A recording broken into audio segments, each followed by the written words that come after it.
The first part about scale is, it means you have more traffic. Why is traffic important?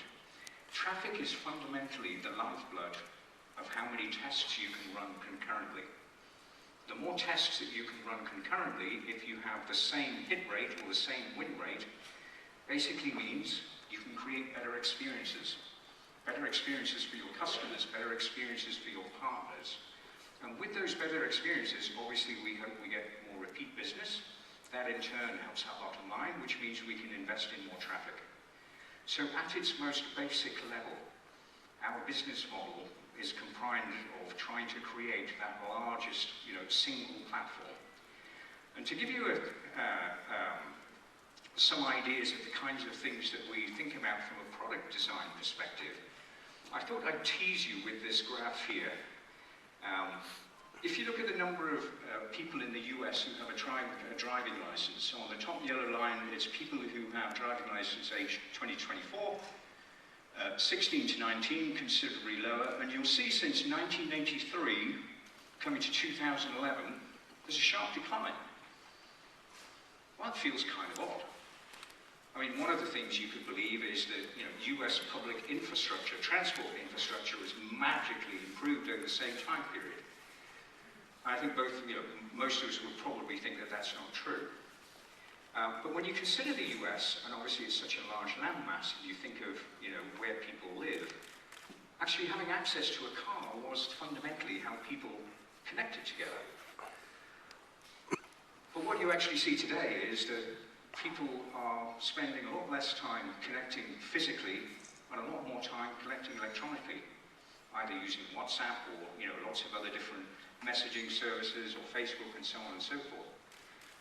So as we think about product design, whether it's product design for travel or product design for any other category, right, there are a number of principles that we think about in terms of how do we compete for people's attention? Because essentially, that's the game that we're in.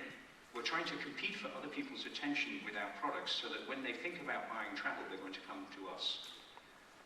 And there's kind of four kind of things that we think about when we think about design principles. One is prioritize real-time, speed, information. The second one that we think about is data. Third one we think about is playful and engaging. And the fourth one we think about is cross-platform. So if we just talk about those in a little bit more detail, why is prioritizing real-time information so important? On one level, it's very important simply because you want your products and services to have low latency. If you press book, you want the response rate to come back more quickly. But the real value in having a real-time platform means that you can create feeds.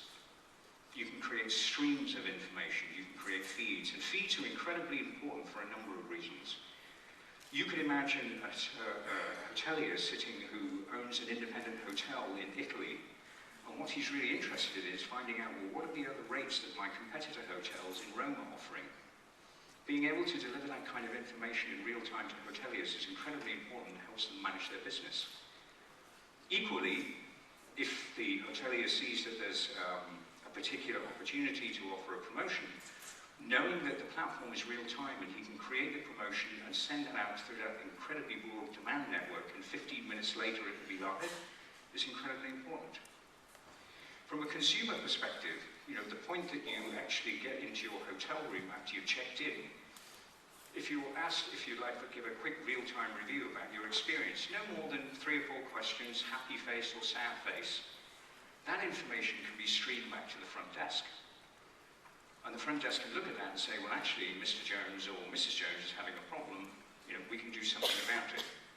Or you can create feeds that people can configure for themselves, streaming deals, but how are personally relevant to them.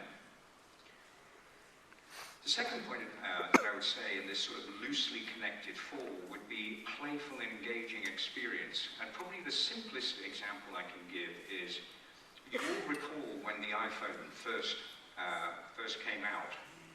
And if you had a static list, it presented that static list as a wheel. And the beautiful thing about that wheel is it had momentum. It was almost organic. It's very tactile, and it makes you want to engage, and it's playful. So when you have an opportunity to create your product, the more that you can create a more organic, playful experience, supplemented with feeds, the more engaging it's going to become, the more memorable it's going to become, the more dopamine it will create in your brain, the happier you will feel. I think the third aspect of this is how you should think about data. A lot of the time people talk about the importance of big data, having huge amounts of data sets and being able to mine that data in order to develop insights. I would posit that there is another aspect to data which is incredibly important. If I give you my email address, then I would expect that you will be able to email me things that might be relevant to me. If I give you my email address and my physical address, I would expect you to send me travel offers which are related to my origin airport. If I give you my email address, my physical address, and my search history, I'm expecting that that information that you're going to be giving me is very relevant. And it's very clear from a lot of the research that we've done with millennials is there is a clear willingness for this younger population, 18 to 30-year-olds, to freely give a lot of personal information about themselves.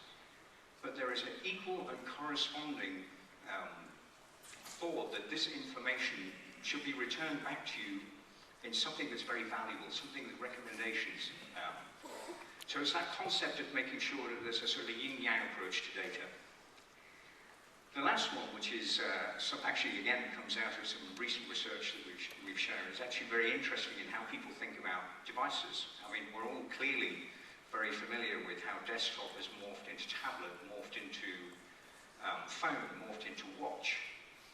And as part of some of the research that we were seeing is that there is a very clear expectation that we will develop our travel platform to encompass things like Google Cardboard or Oculus Rift.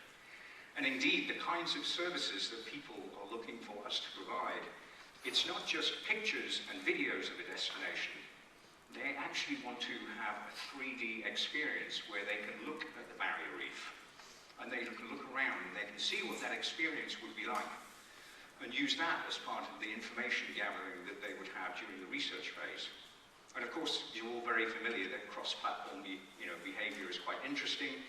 We see people who shop on mobile that then consummate the purchase on desktop. We know that people use their laptops, their iPads and tablets when they're watching TV. Part of the reason we know that is when an ad goes on air, we can see a spike in tablet traffic. So it's very easy to sort of understand what dynamic is going here. But I would also imagine that, as we develop services for things like Oculus Rift, that you're going to be seeing that that will be supplanting some existing behavior that's on tablet, will now shift over to this new platform. So, in thinking about those design principles, which sound very broad, you have to have some sort of generic, what I would term, organizational strategy for how you want to build to those principles. We have three. The first one is thinking about how you should challenge conventional wisdom. I'll give you a very short story about the flight business. How many people in this room choose a flight origin destination based on price? Right, a good fair few of them. So the conventional wisdom, at least with airlines, with OTAs, and with consumers, is price is the determining feature. What's actually quite interesting, as an experiment, we decided to launch real-time reviews on flights. So basically, when you land, you've got an email, very simple, 2 or 3 questions, happy face, sad face, about your experience. I mean, the first thing that was quite surprising is the number of people who actually responded. So obviously people were interested in sharing the information. So we then developed that real-time review into a little bit more sort of attributed information. Tell us what you thought about Wi-Fi, what you thought about the entertainment, seat pitch, power, aircraft, is it on time, food. Attributes that we can then aggregate together to get some sense of what is the product like. And the final piece of this is to sort of say, well, if we integrated this into the search results, would it make a difference? And what was very interesting is that for loosely approximate flight search results, people were then looking at the quality of the product, which was the aggregate of this information in order to make a decision. Which from our perspective is great. great, and it's also great from an airline perspective, because what we've managed to determine is people's choice about loosely equivalent things isn't all about price. Actually, people do care about some of these other attributes as well. So a second principle, scientific method. I would imagine most people in this room have heard of test and learn, A/B tests. Yes, very many. It is a cornerstone of how we think about our company, and I'm not going to go in great amounts of detail. I'm sure it's something you're quite familiar with, but we always start with some of these experiments, whether it's in product, whether it's in marketing or call centers or any aspect of our business, asking a simple question, collecting some observations, and then being very, very pointed about what a hypothesis might be, and most importantly, being able to test as quickly as possible. What we do not try and do is invest a ton of money and resources into creating a prototype. What I'd much rather do, for example, let's say I would like to launch an insurance product. I could go to a range of insurance providers, I could talk about all the products that we think that our consumers might want, or I can simply put a button on my website saying, book insurance. With that single button, and looking at the traffic and how many people click it, I've got my first signal, how many people might be interested in insurance. And you can simply start building the products from there. And indeed, the flight review started out as a simple experiment as, well, how many people will respond to an email? So it's that notion of trying to get the maximum amount of information with the minimum amount of investment and doing it as fast as you can. As you think about the test volume over time, these are product-related tests. If you look at sort of the period 2011 to 2013, the number of tests has doubled. And then 2013 to 2015, doubling again. You remember the chart that I showed you earlier about more traffic, more tests, better experiences. This is inherent within the business model that we're trying to pursue. I would say, though, it's not just about products. One of the things that we would do is that we would look at all facets of our business and see how you could overlay that test and learn philosophy. So, for example, this particular ad, we may have a male voiceover, a female voiceover. We may change the color of that shirt from blue to yellow. We'll try hundreds of different variants and look at the traffic when the ad goes on air to see on a relative basis which ones are resonating. And if you wanted to get really, really clever, you could look at those cookies and customers that you recognize and say, well, is there a male skew? Is there a female skew? There's an awful lot of information that you can get there if you choose to look for it. The last one, culture and values. I think in any organization, it's all very well having a sense of what your strategy is.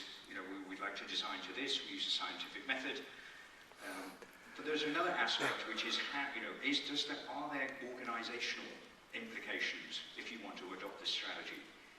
And what we have found, again by sort of test and learning, is there is approximately 3. The first one is test any idea, regardless of origin. If we had relied on conventional wisdom, or people with the most expertise, as defined by tenure, or people who had positional authority, we never would have come up with that flight idea, or many other ideas. From our perspective, the most important thing is to make sure that we get as many good ideas from wherever they come, either whether suppliers or customers or ourselves, and as long as we can construct a good observation and hypothesis, it'll get tested.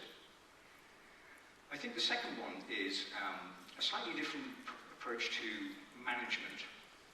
There are many companies that would espouse going on courses and work experience and so on and so forth in order to develop talent.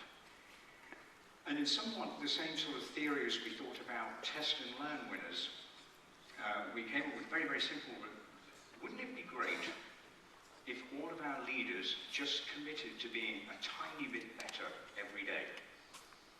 Just try slightly new things to see if you get along with your co-workers better, if you feel slightly less stressed, if you're slightly more productive. But it was that notion of keep on trying small things appropriate to you in order to get better. And getting better, actually, is an awful lot about getting very, very transparent, open, regular feedback. So a couple of times a year, we would regularly get 400 or so people together, and we would have a feedback forum, not too dissimilar to this room, and I would be standing up and I would be asking, I would like you to give me feedback about me and my team. And I'd have to listen, and I would expect you to be incredibly honest about my performance and give me things that I should be improving on. It's very tough the first few times that you do that.